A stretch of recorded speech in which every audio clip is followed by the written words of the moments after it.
بسم اللہ الرحمن الرحیم۔ عزیزان من، رضوان سلیم آپ کے لیے آج ایک اور دوست کتاب کا تاثر لے کے حاضر ہے۔ آج اس کتاب کے اوپر ہم گفتگو کریں گے، اس کا نام ہے علی پور کا ایلی، اور یہ کتاب لکھی ہے ممتاز مفتی صاحب نے۔ ممتاز مفتی صاحب کا نام کسی تعارف کا محتاج نہیں ہے۔ آپ لوگ جانتے ہیں کہ مفتی صاحب پاکستان کے معروف مصنف ہیں، ادیب ہیں، صوفی ہیں۔ ان کو پاکستان کے علاوہ دنیا کے اور ممالک میں بھی جانا جاتا ہے۔ بہت ساری کتابیں انہوں نے تصنیف کی ہیں اور ہر کتاب کا اپنا ایک رنگ ہے۔ یہ جو ان کی دو کتابیں ہیں، ایک علی پور کا ایلی اور دوسری الکھ نگری، یہ اصل میں ان کی زندگی کی کہانی ہے، ان کی خود نوشت ہے۔ تو یہ جو کتاب علی پور کا ایلی ہے، یہ 1960 میں شائع ہوئی، اور اس کی جو معروف ہونے کی ایک بڑی وجہ یہ بنی کہ اس زمانے میں ایک آدم جی ایوارڈ ملا کرتا تھا۔ یہ اس کتاب اس ایوارڈ کے لیے گئی، لیکن یہ ایوارڈ نہ جیت سکی، اور اس کی جگہ پر تلاش بہاراں جو جمیلہ ہاشمی صاحبہ کی کتاب ہے، اس کو یہ ایوارڈ مل گیا۔ اس کے اوپر جو علمی اور ادبی حلقے ہیں، ان کے اندر بہت ساری بحثیں ہوئیں۔ کچھ لوگوں کا خیال یہ تھا کہ یہ کتاب اس قابل تھی کہ اس کو آدم جی ایوارڈ دیا جاتا، لیکن اس کو ایوارڈ نہیں ملا۔ اب اس کو ایوارڈ تو نہیں ملا، لیکن یہ اتنی معروف ہوئی کہ شاید کوئی بھی جنریشن، ہماری کوئی بھی نسل ایسی ہو 1960 کے بعد جس نے علی پور کے ایلی کو شوق سے نہ پڑھا ہو۔ جمیلہ ہاشمی صاحبہ کی وہ کتاب بھی معروف ہے، لیکن وہ اتنی معروف نہیں ہوئی جتنی علی پور کا ایلی معروف ہوئی۔ علی پور کا ایلی اصل میں ایک ناول بھی آپ کہہ سکتے ہیں، لیکن یہ مفتی صاحب نے ایک ناول کے انداز میں اپنی زندگی کی کہانی لکھی ہے۔ یہ کتاب ضخیم ہے، آپ دیکھ سکتے ہیں، موٹی کتاب ہے، ضخامت بڑی ہے، 1200 صفحوں کی کتاب ہے، لیکن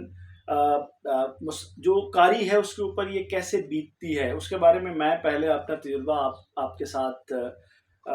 شیئر کرتا ہوں، آپ بیان کرتا ہوں، اس کے بعد ہم کتاب کے بارے میں کہ کتاب کے اندر کیا ہے، یہ کس چیز سے متعلق ہے، اور مفتی صاحب کی زندگی اور بہت ساری زندگیاں جس کا اس کے اندر تذکرہ ہے وہ کیا ہیں۔ میرا تجربہ یہ ہے کہ کتاب کے پہلے 100-150 صفحے پڑھنے ذرا مشکل ہیں۔ اس کی اپنی اپنی وجوہات ہو سکتی ہیں۔ کتاب شروع میں سست روی کا شکار ہوتی ہے۔ ایک ایسے لڑکے کی کہانی ہے جو اپنے آپ کو منحوس سمجھتا ہے، اس کے گھر کا ماحول ذرا مختلف ہے، اس کے والد صاحب محکمہ تعلیم سے منسلک ہیں، ذرا تھوڑے سے مختلف مزاج کے ہیں، طبیعت میں کچھ بے راہ روی بھی ہے، ایک سے زیادہ انہوں نے شادیاں کر رکھی ہیں، بچے کی نفسیات پہ اس کا بڑا مختلف اثر ہے۔ یہ بٹالہ کے رہنے والے تھے، وہاں محلہ مفتیاں تھا، جس کو اس میں انہوں نے آصفی محلے کے طور پہ بیان کیا ہے۔ ایک زمانے میں یہ اورنگزیب عالمگیر کے ان کے جو بڑے بزرگ تھے، وہ اورنگزیب عالمگیر کے زمانے میں مفتیان شہر تھے، تو ان کی بڑی ٹھاٹھ تھی، لیکن وقت گزرتے گزرتے مفلس ہوتے چلے گئے، حالات خراب ہو گئے، اور اب ایک ہی وہ کمپاؤنڈ سا محلہ تھا جس میں ان کے بہت سے عزیز و اقارب پھنس پھنسا کے رہ رہے تھے، وہاں ایک زندگی ان کی گزر رہی تھی۔ بالکل آپ سمجھ لیں کہ ایک جو لوئر مڈل کلاس کے گھرانوں کی زندگی ہے، وہ یہ زندگی تھی۔ تو مفتی صاحب نے اپنی زندگی کو بیان کیا ہے۔ ان کے ارد گرد بہت سارے لوگ رہتے تھے، تو شروع میں جو 100-150 صفحہ ہے وہ آپ اگر گوارا کر لیتے ہیں تو اس کے بعد پھر کتاب میں اس طرح سے کردار داخل ہو جاتے ہیں، اور وہ کردار اپنے آپ کو اپنے ساتھ اس طرح سے باندھ لیتے ہیں، اپنی جانب اس طرح سے آپ کی توجہ مبذول کروا لیتے ہیں کہ پھر کتاب بھاگتی چلی جاتی ہے، اور 1200 صفحے مکمل ہو جاتے ہیں اور آپ کو پتہ بھی نہیں چلتا، اور آخر میں پہنچ کے آپ کا دل کرتا ہے کہ ابھی کتاب آپ کی تشنگی باقی ہوتی ہے، آپ چاہتے ہیں کہ کتاب جاری رہے اور آپ پڑھتے رہیں۔ اب کتاب کے اندر جو ظاہر ہے کہ ایک شخص کی زندگی کی کہانی ہے، اس کا بچپن ہے، بچپن میں بہت سارے اس کے ارد گرد کے کردار ہیں۔ ایک خاص کردار اس کے والد کا کردار ہے، جو میں نے بتایا کہ محکمہ تعلیم سے منسلک تھے، گھر سے دوروں کے سلسلے میں دور بھی رہتے تھے، پھر گھر بھی آ جاتے تھے، ایک سے زیادہ شادیاں کر رکھی تھی، خواتین کی طرف بہت راغب رہتے تھے۔ اس کی اپنی جو والدہ تھیں وہ بہت زیادہ اس بالکل لا تعلق تقریباً گھر میں رہتی تھیں۔ گھر میں دادی کا ایک کردار تھا، اور کچھ عزیز و اقارب تھے، دوسری اس کی سوتیلی ماں تھی، اس کا کردار ہے۔ اب اصل میں دیکھنا یہ چاہیے، اس میں ایک سبق یہ ہے کہ جو کچھ ہم اپنی زندگی میں کر رہے ہوتے ہیں ہمیں اس بات کا خیال رکھنا چاہیے کہ بچوں کی نفسیات پر اس کے کیا اثرات مرتب ہوتے ہیں۔ یہاں ان کے ساتھ کے گھرانے میں اس کے ایک کزن جو تھے، اس کے ان کی ایک عمر میں اس سے بڑے تھے، ان کی اہلیہ تھی، شہزاد کے کریکٹر سے وہ ہیں، ان کے ساتھ ایلی کو چھوٹی عمر کے باوجود ایک قلبی لگاؤ ہو جاتا ہے، یہ وہاں بہت زیادہ جانے لگتا ہے، اور اس کے بعد مختلف خیالات اور تخیلات اس کے ذہن میں رہتے ہیں، اس کے ساتھ ساتھ اس کی تعلیم جاری رہتی ہے، پھر تعلیم آگے بڑھتی ہے، یہ رفاقت بھی آگے بڑھتی ہے، پھر تعلیم کے سلسلے میں اس کے والد اس کو بٹالہ سے امرتسر لے جاتے ہیں، امرتسر میں یہ نئے لوگوں سے، نئی زندگی سے متعارف ہوتا ہے، امرتسر شہر سے متعارف ہوتا ہے، امرتسر ظاہر ایک پنجاب کا ایک بڑا شہر تھا، ایک خوشحال شہر ہے، اس وقت بھی تقسیم سے پہلے بھی خوشحال شہر تھا، اب بھی خوشحال شہر ہے، یہ 1920 کی دہائی ہے، پھر 1930 کی دہائی آئے گی، مفتی صاحب نے خود بھی لمبی عمر پائی، تقریباً 100 کے قریب ان کی عمر تھی، اور عمر کا ایک حصہ انہوں نے تقسیم سے پہلے متحدہ ہندوستان میں گزارا، دوسرا حصہ انہوں نے پاکستان میں گزارا، تو یہ جو علی پور کا ایلی ہے یہ قریباً 1960 سے پہلے تک کی ان کی جو زندگی ہے، اس میں بڑا ذکر جو ہے وہ تقسیم سے پہلے جو ان کی زندگی ہے، ان کا بچپن ہے، ان کی جوانی ہے، اس کا تذکرہ ہے۔ پھر یہ نئے نئے امرتسر آتے ہیں، شہر ہے جو کا کالج ہے وہ شہر سے باہر ہے، نہر کے کنارے ہے، وہاں ان کے ہندو مسلم مختلف ہم جماعت ہیں، وہاں یہ زندگی کس طرح سے کرتے ہیں، نئے اسباق کیا سیکھتے ہیں، کبھی پیدل کبھی سائیکل پر جاتے ہیں، وہاں پر ان کو جب یہ امرتسر میں ہوتے ہیں تو وہاں ایک محلے میں ایک خاتون کے ساتھ قلبی لگاؤ پیدا ہوتا ہے، تو وہ ایک کہیں کہ شہزاد کے علاوہ ایک اور پیرلل ان کی کہانی شروع ہو جاتی ہے، بڑا ایک تخیل سا ہے اس کے اندر، خواب ان کو آتے ہیں، بڑے یہ آئیڈیل سی زندگی ہے ان کی، تو وہ ایک سلسلہ ان کا چلتا رہتا ہے۔ اب ظاہر ان کا مسئلہ یہ ہے ہر ایک آدمی کی طرف کہ جہاں بھی قلبی لگاؤ ہوتا ہے یہ چاہتے ہیں کہ بس یہاں پر پڑاؤ ڈال لیں، لیکن زندگی تقاضا کرتی ہے کہ سفر جاری رہے۔ پھر یہ امرتسر سے آگے بڑھتے ہیں، شہزاد کا معاملہ ساتھ چل رہا ہے، اور یہ وہاں سے ان کے والد ان کو لاہور لے آتے ہیں، لاہور میں پھر یہ گورنمنٹ کالج میں تعلیم حاصل کرتے ہیں، وہاں جب یہ نقشہ جو ان کو کھینچتے اس زمانے کا لاہور جو آپ اگر 1930 کی دہائی کا لاہور دیکھیں اور گورنمنٹ کالج کا زمانہ دیکھیں، یا بڑے بڑے وہاں پر یہ بتاتے ہیں کس طرح بڑے بڑے جو فیوڈلز ہیں، جو وڈیرے ہیں، زمیندار ہیں، ان کے بچے کس قدر نوکر چاکر اور بڑا سسٹم لے کر وہاں پہنچتے ہیں، حقے پکڑے ہوئے ہیں، بڑی بڑی پگڑیاں پہنی ہوئی ہیں، اور وہ وہاں آتے ہیں، تو وہاں یہ ادھر ہاسٹل میں بھی رہتے ہیں ان لوگوں کے ساتھ، اور پھر لاہور کو دیکھنا شروع کرتے ہیں، لاہور کے مختلف حصوں میں جاتے ہیں، مختلف بازاروں میں جاتے ہیں، بڑے بازار میں بھی جاتے ہیں، داتا صاحب کے ارد گرد جاتے ہیں، ٹکسالی جاتے ہیں،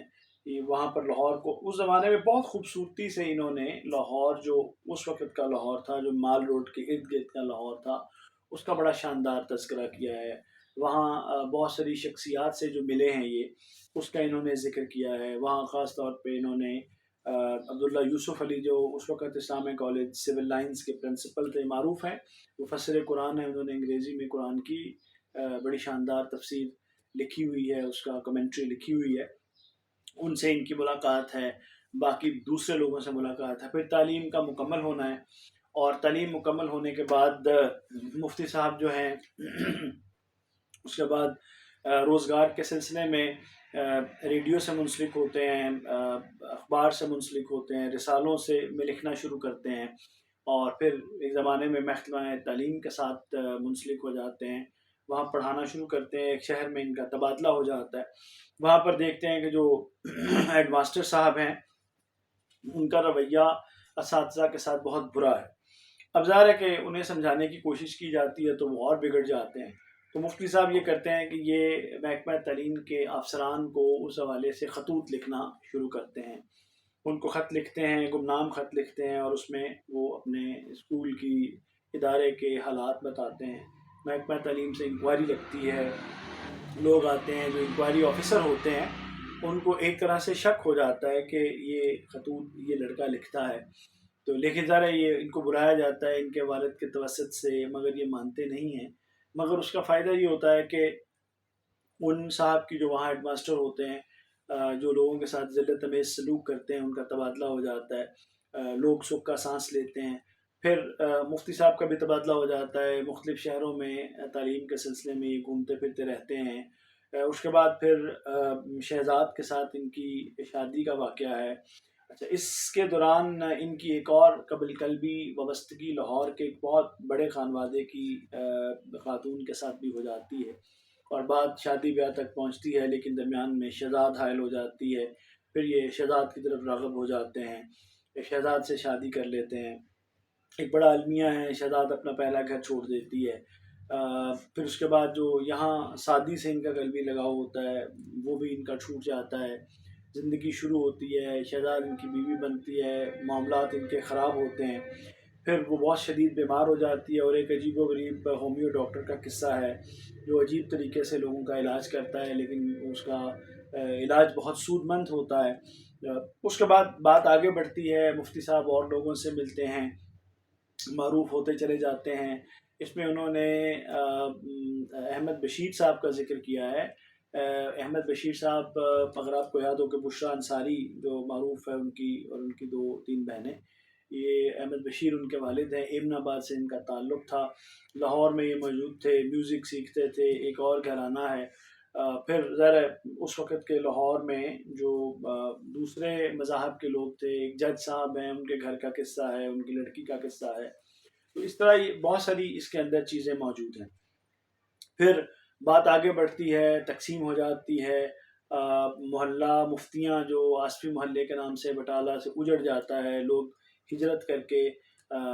یہاں لاہور آ جاتے ہیں، لوگ بکھر جاتے ہیں، لاہور پہنچ جاتے ہیں۔ یہاں تک پہنچتے پہنچتے درمیان میں شہزاد جو ہے وہ فوت ہو جاتی ہے، اس کا ایک بیٹا ہے جو کہ اقسی مفتی کے نام سے مفتی صاحب کا بڑا بیٹا ہے، مفتی صاحب کی ایک اور شادی ہو جاتی ہے اس کے بعد۔ تو یہ ساری اس میں کہانی ہے۔ اس ناول کی اچھی بات کیا ہے؟ اچھی بات یہ ہے کہ یہ ناول ایک عام آدمی کی کہانی ہے، یہ ایک ایسے شخص کی کہانی، یہ کسی بہت بڑے آدمی کی کہانی نہیں ہے۔ عام لوگ کس طرح سے، اور پھر اس ناول کے اندر اگر آپ دیکھیں گے تو کوئی افسانہ آپ کو نظر نہیں آتا۔ اس ناول میں جس طرح زندگی انفولڈ ہوتی ہے، جس طرح زندگی کھلتی چلی جاتی ہے، آگے بڑھتی ہے، اس کا تذکرہ بالکل ویسے ہی نارمل انداز میں ہے، کوئی مثالی چیز اس کے اندر نہیں ہے۔ تو ذرا دیکھنا اس میں یہ ہے کہ آپ جب زندگی میں بہت سارے، اور پھر ایک ایسی ہماری زندگی ہے جس کے اندر بہت سے خواب بھی ہوتے ہیں، بہت سے خواب پورے بھی ہوتے ہیں، بہت سے پورے نہیں بھی ہوتے ہیں، لیکن زندگی آگے بڑھتی چلی جاتی ہے۔ تو انتہائی دلچسپ بات اس میں یہ ہے کہ اگر آپ تقسیم سے پہلے کا لاہور دیکھنا چاہتے ہیں، امرتسر دیکھنا چاہتے ہیں، اس زمانے میں لوگ کس طرح سے رہتے ہیں، مختلف مذاہب کے لوگ، ان کی آپس میں رواداری کیا ہے، تو آپ علی پور کا ایلی ضرور پڑھیں۔ ایک واقعہ جس نے مجھے بہت متاثر کیا وہ وہی انگریز کا حسن انتظام ہے، جس کا ذکر میں نے 2 مینار میں بھی کیا تھا، کہ ریل کا جو نظام ہے وہ اس کا اتنا اچھا انتظام ہے کہ لوگوں کے پاس ریل کا چھپا ہوا ٹائم ٹیبل ہے، اور وہ کہیں پر بھی کہیں جانے کے لیے اس ٹائم ٹیبل کے مطابق اپنا منصوبہ بناتے ہیں، اور ریل کبھی بھی اس پہ دیر نہیں ہوتی ہے۔ تو ریل کے بہت سفر اس کے اندر مفتی صاحب کے ہیں، ایک جگہ سے دوسری جگہ کے۔ ظاہر ہے کہ یہ چیز آپ کو متاثر کرے گی، تو آپ اسے پڑھیں گے تو آپ خوب اس سے لطف اندوز ہوں گے، جو کہ اس کے اندر زبان بڑی سادہ ہے، بڑی سلیس ہے، اور آپ اس کو پڑھتے ہوئے، میں اس کو پڑھتے ہوئے کئی جگہ پہ میں نے محسوس کیا کہ یہ میری ہی کہانی ہے۔ میں نے یعنی اور بہت اچھا لگا، مجھے بہت خواہش رہی ہے ہمیشہ سے کہ میں شاید وہ زندگی گزارتا جو تقسیم سے پہلے کی زندگی تھی۔ امید ہے آپ کو یہ تاثر اچھا لگا ہوگا۔